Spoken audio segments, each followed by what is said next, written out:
All the tall guys are way behind. They had to wrap themselves an extra 20 minutes. Let's sing the light of Christ and just give ourselves to Jesus, the light of the world.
Okay, you may be seated.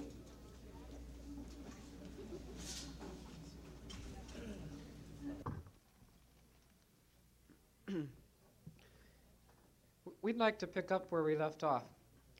How do you do in-depth inner healing? And especially, how do you use the Eucharist for that? Because there's so much power in Eucharist. One of the ways is just to bring an event of your life to Eucharist. I remember Agnes Sanford, who's in the Episcopalian tradition, just really found great power in that. She would bring a year of her life each Sunday to the Eucharist.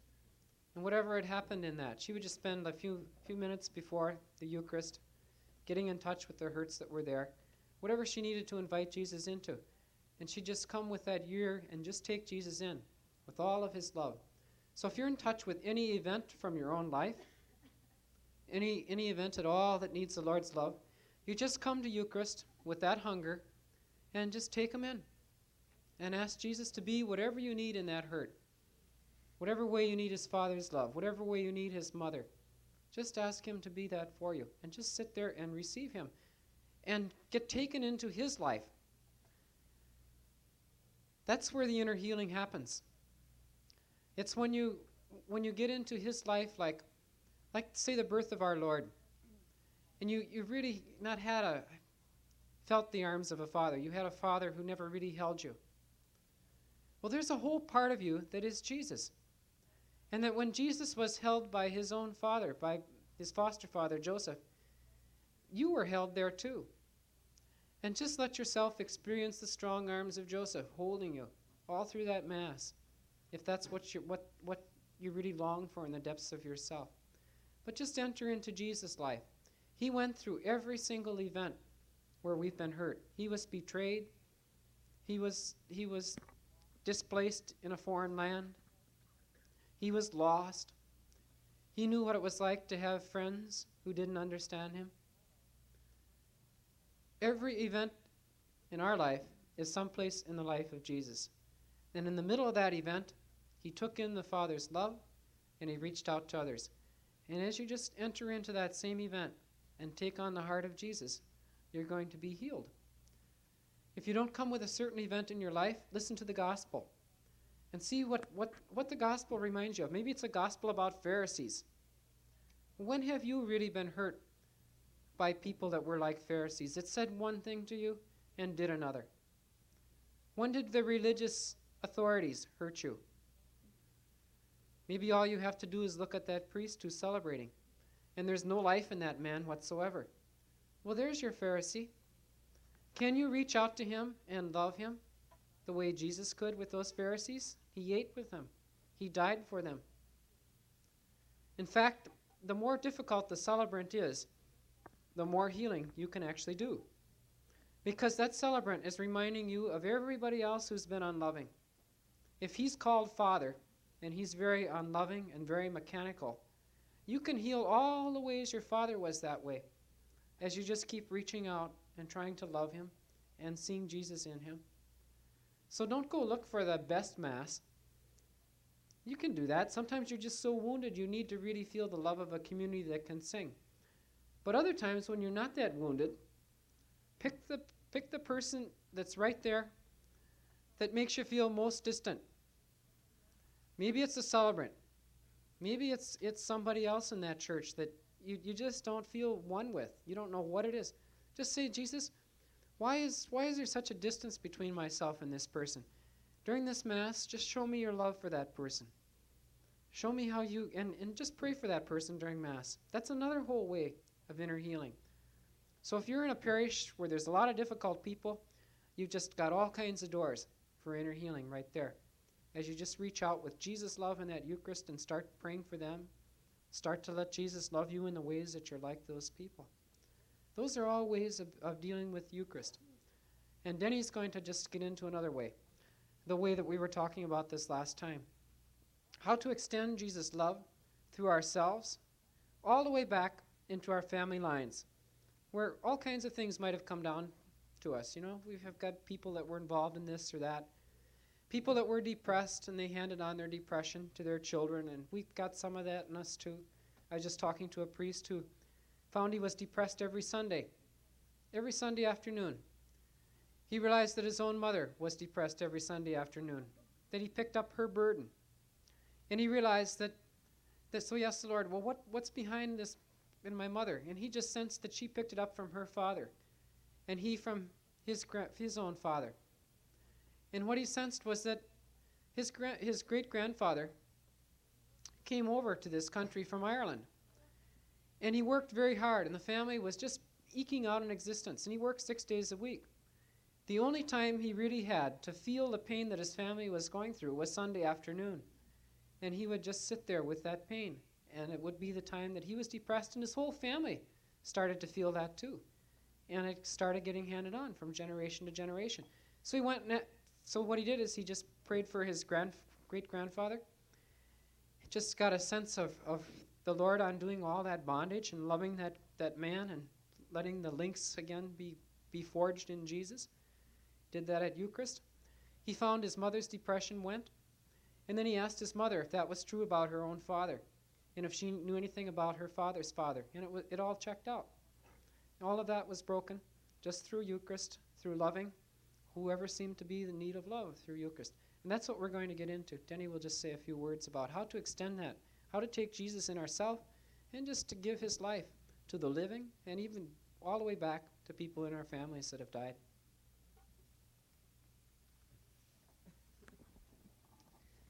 We want to speak about the healing power that's in Eucharist to really heal our ancestors and to make us whole. But what I want to underline is that the Eucharist isn't a magical thing. And when we speak about praying for the deceased, what I'm mainly speaking about is loving and forgiving them.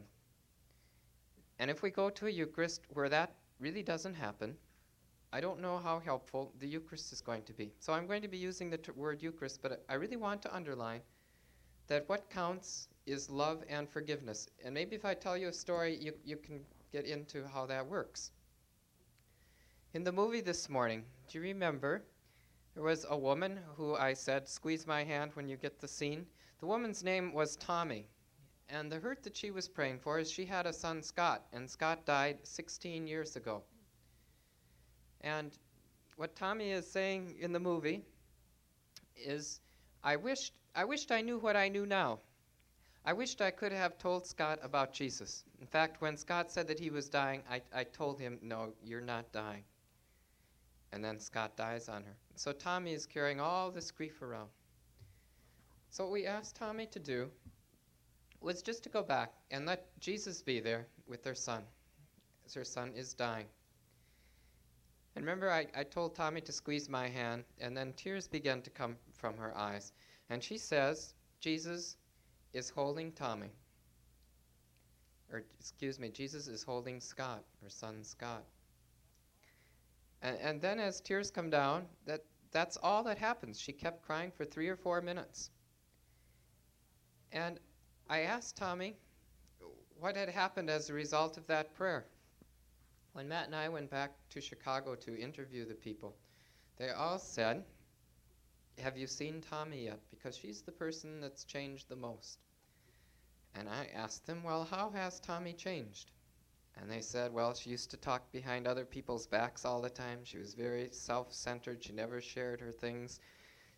Now she has a gift of hospitality. She's really outgoing." They said it's an overnight change. In fact, her husband was so touched by it that about 4 months later he became a convert, and he was baptized on Easter because he wanted to get a sense of what had touched Tommy. I mean, she was really changed.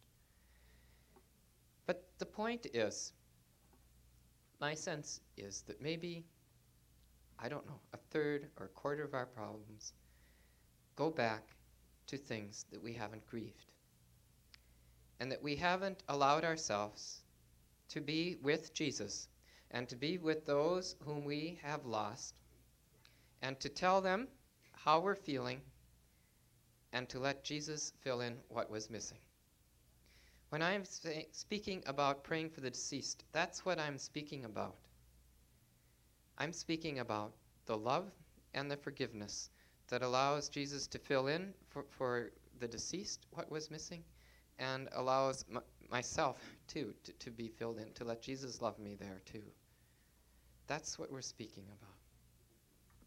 This is really important to do. Andrew Greeley did a survey this last year, and he interviewed widows and widowers. And 50% of widows and widowers had a sense of the presence of their spouse. And yet they didn't know what to do. And people get really confused about this, don't they? Because there are all kinds of people who say that you don't pray for the deceased. And they'll quote like Deuteronomy 18:11. It says it forbids you to consult with the deceased. Or they'll tell you 1 Samuel 28, where Saul tries to consult with a witch in order that he can get in touch with Samuel. But what Scripture is saying is that we are not allowed to consult the dead. And that's quite different than asking Jesus to really help you to love and to forgive. That's very different. In the 9th chapter of Daniel, we have Daniel doing that for his deceased. He is praying and he is loving the deceased. In 1 Corinthians 15, you have the living being baptized on behalf of the deceased. You have them praying for the deceased in that way, really taking the place of the deceased and asking Jesus to baptize them, to welcome them. You have, like Jesus with Lazarus, saying, praying to the Father for Lazarus who is dead. There is lots of praying for the deceased in the Old and in the New Testament. You have 1 Maccabees, is it 1st or 2nd? It's 2nd Maccabees 12, where Judas also is praying for the deceased. What I want to say is that it's based in Scripture, and the bottom line is 1 Corinthians 13, where it says that love doesn't ever end, that it goes through space and time. And the reason that we can touch these people is simply that Jesus' love, all the other gifts it talks about can end, but love never ends. And what I'm doing is loving these people with Jesus' love and really allowing them to respond to me. We have a sense of how this works with the living. For instance, Matt and I gave a workshop in Dallas, Texas. There were 7 people who had to forgive. These 7 people were in situations of divorce, and they had to really forgive their first spouse for mistreating them. If you know anything about situations of divorce and having to forgive your spouse, that's one of the hardest things to do. In fact, psychiatrists say you almost have to put your other spouse to death in order to have your second marriage work. That's like the deepest hurt. We worked with these 7 people for a whole weekend with that one hurt. And these were people who hadn't heard from their spouse in 5, 10, 15 years. And in the month that followed that, without themselves taking any initiative, because they really didn't know where these people were, 5 of the 7 spouses contacted them. What I'm saying is, with the living, we really have a sense of how love and forgiveness goes through space and time. That when you do forgive someone, they're really offered that opportunity. That's the same thing that happens with the deceased. It's love that goes through space and time, and we can touch these people and free them. Well, with that in mind, what are the kinds of people who really need prayer? Or to put the question differently, we're going to have a Eucharist today in which we're going to ask you to write down the names of deceased people whom you would like to have us pray for. Well, who are those? I would say the first one would be the people that you miss the most.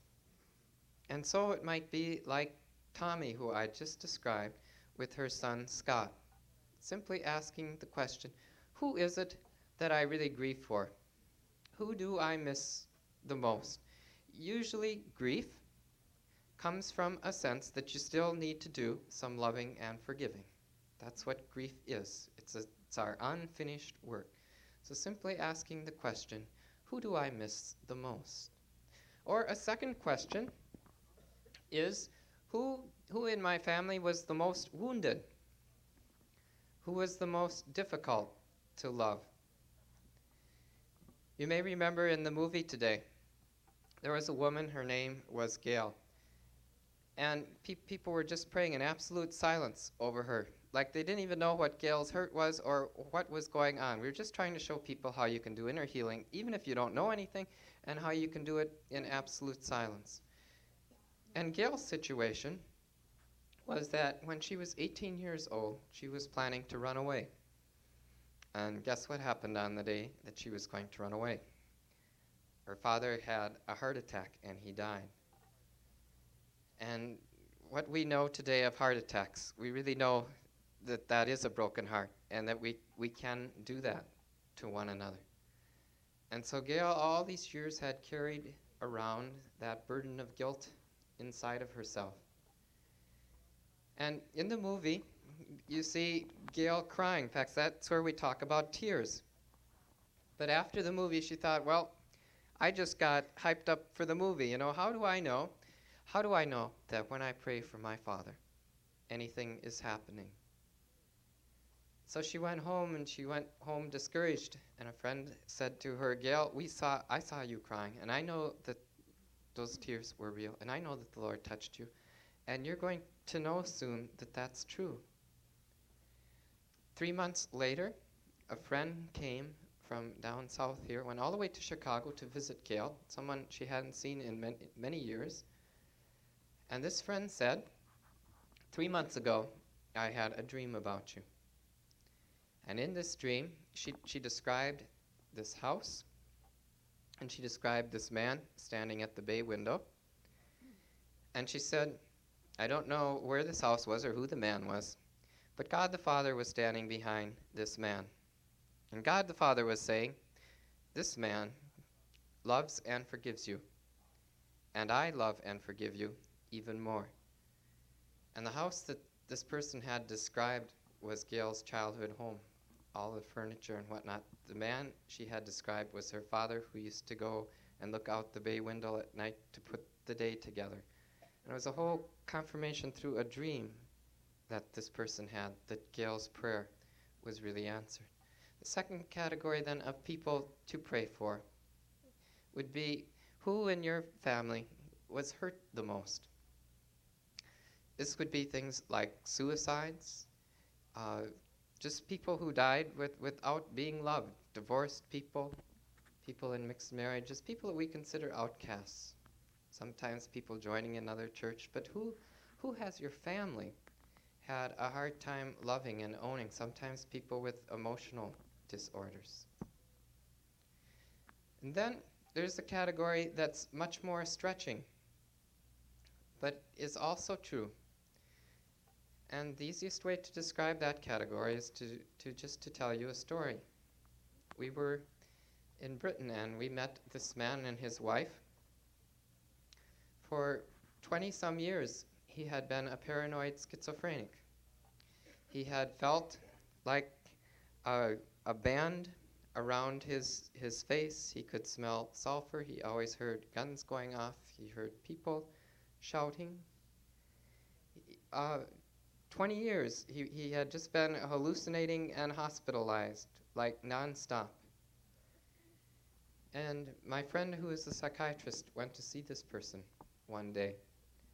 And he said, it sounds like pirates. Like the man was always smelling sulfur and the guns going off and the yellow band around his head and whatnot. And when the man told him his last name, his last name is one of the big pirate families of Europe. And in fact, this man had something like 53 of pirate ancestors drowned at sea that he knew about. But anyways, they had a mass for his family tree.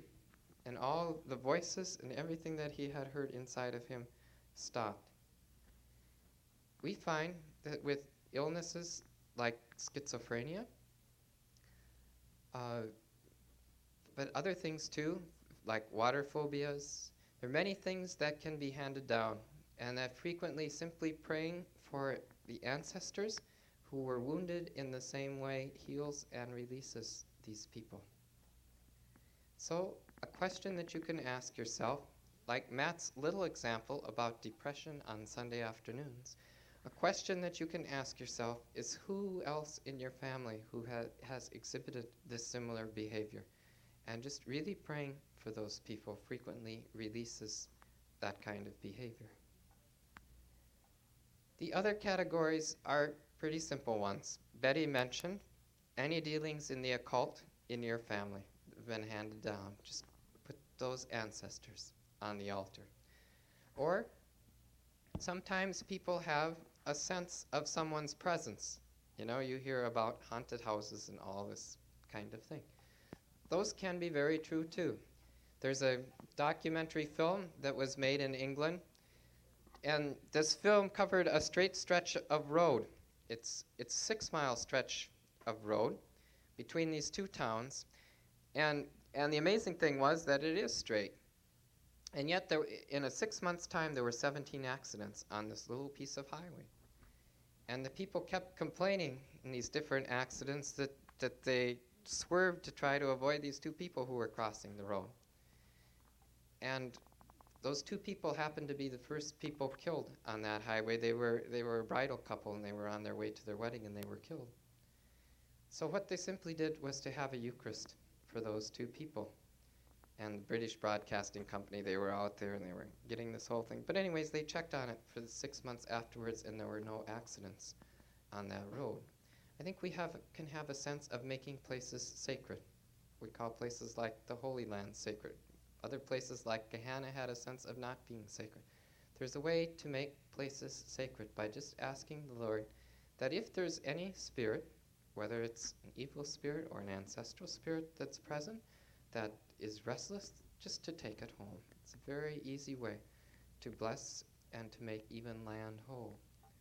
The final thing I'd like to end with is a much more common experience, and probably the place where prayer helps the most and changes people the most. I was just at the Association of Christian Therapists conference, and we had 3 cases of this there. I can tell you just about 1 or 2 of them because we're running out of time. There's a man there from Boston, and he told me that 7 years ago on his birthday, his daughter was hospitalized, and she was hospitalized from paranoid schizophrenia, and that the doctors had given him no hope that she'd recover. And for 4 years, she was continuously in the hospital. And then he had prayers said, and he had prayers said for 2 miscarriages that were in his family. And immediately after that, his daughter was released from the hospital, and today she is normal. This is 3 years later. And he came to me at this last conference to report that to me again, and he said, if you see anybody, tell them how important it is to pray for stillbirths, abortions, and miscarriages. And we had another example at this last conference. Matt and myself, this person was also from Massachusetts. She talked about her daughter. Her daughter's name is Peggy.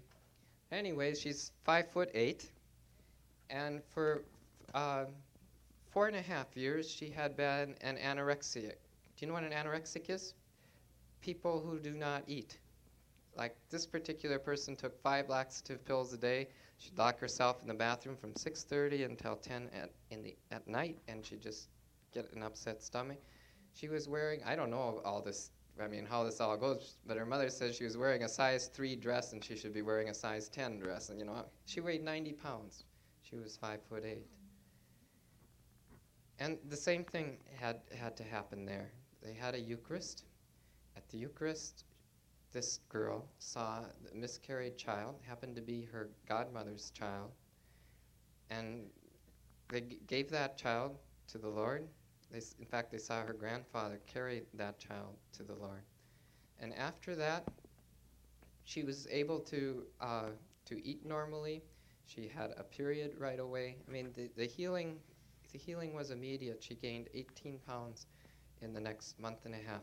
And this was a person who had been struggling for over 4.5 years.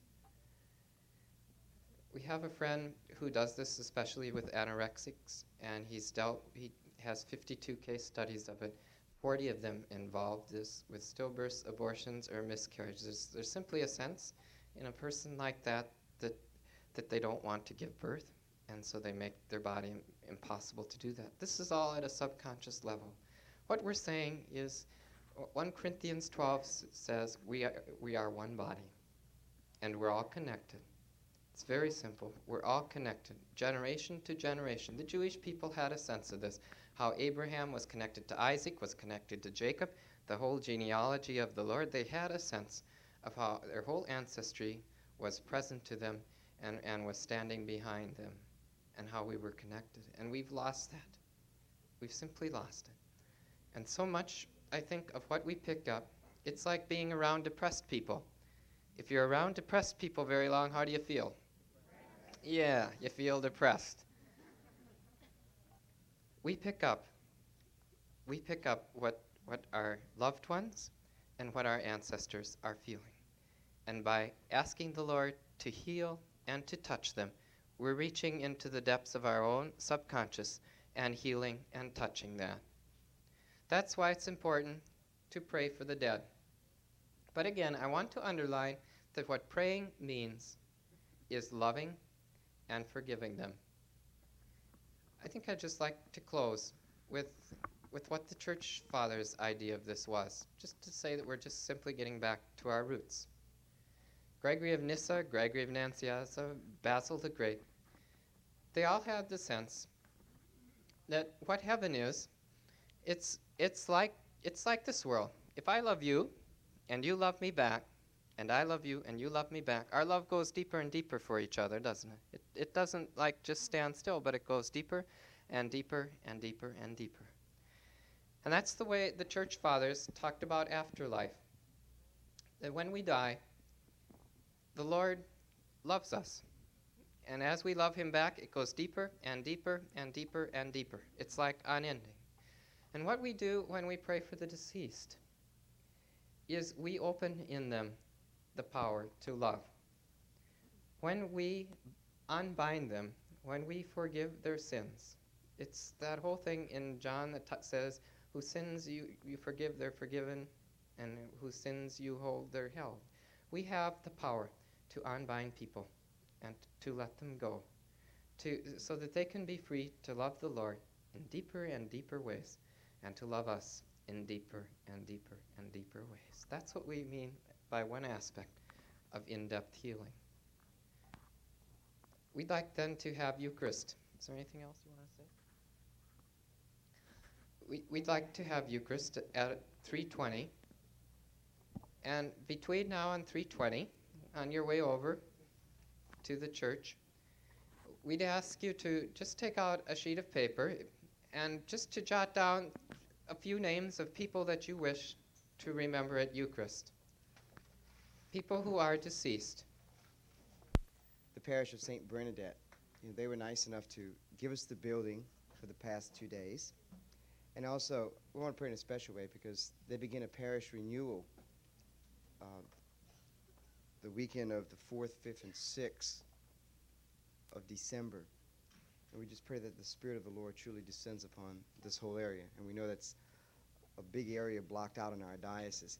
And also, we better pray for St. Genevieve's two's parish renewal in the Thibodaux area. So the Lord can be working in two areas in our diocese as he moves the rest of the diocese. If anyone's interested, I'm not sure what we're going to do with the taping. We videotaped it, and I'm not sure whether we can put this onto just audio cassette, but we're going to try. And perhaps if anyone's interested in purchasing the tapes, you could put your name in the back on a piece of paper that Kate will have available.